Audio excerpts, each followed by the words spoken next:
5ই August ছাত্রদের তুমুল আন্দোলনের মুখে শেখ হাসিনা সরকার পলায়নের পর দেশের ব্যাংক সেক্টরও অনেকটা নেমে আসে কালো অন্ধকার।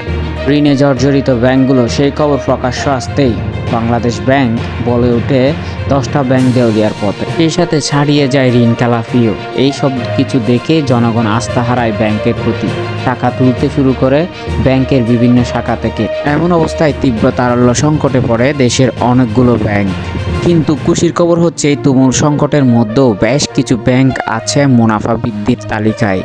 এই সকল ব্যাংকের মুনাফা কমবে দূরে থাক, বরং বেড়েছে উল্টো।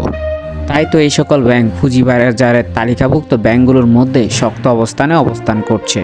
চলতি মাসের শুরু থেকেই ব্যাংকগুলো তাদের তৃতীয় প্রান্তিক প্রকাশ করতে থাকে, আর এই প্রান্তিকে বেশি উঠেছে এই সকল ব্যাংকের মুনাফা লাভের চিত্র।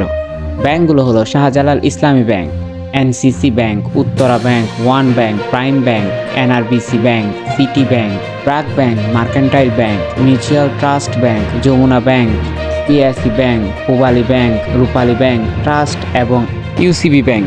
ব্যাংকগুলোর চরম দুঃসময়ে এই সকল ব্যাংকের সুখবর নিশ্চয়ই জনমনে এনেছে স্বস্তির খবরও।